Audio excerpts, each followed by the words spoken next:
哇，我们住在这个很温情的山中小旅社啊，这个非常温情，蛮有趣的啊。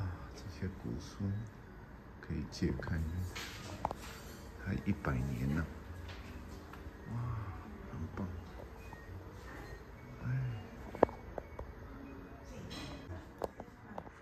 有趣的事又来了。这个餐厅很美。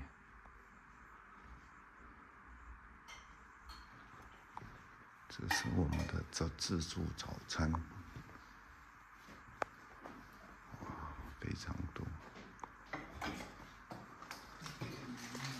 哇，这个一大早就有很多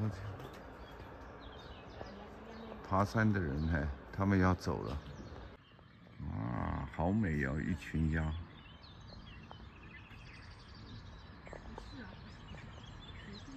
高速公路，然后2个小时是那个。哇，山景好美。你看那个倒影，你看那个倒影。哇，好深哦。山的倒影在底下非常美。啊，这个是万籁无声的山区啊，哇，太美了。哇，大葱、洋葱、番茄、生菜，啊，非常多。马铃薯。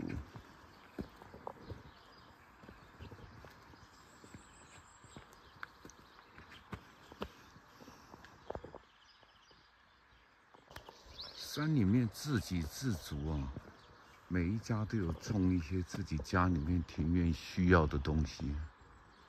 这个地方蛮美的。康平区有好几个露营区，前面这是另外一个露营区，我们是住旅社。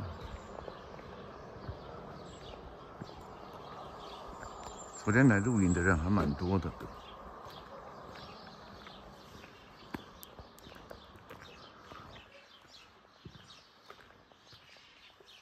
这是露营区，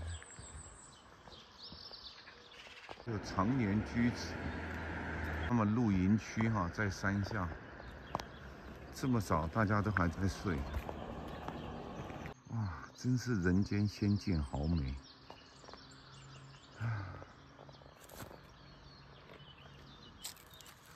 早上就我们夫妇2人在这啊，取美景，山峰上日出。非常美，我们走了湖这边一大圈，啊，路上是没人没车。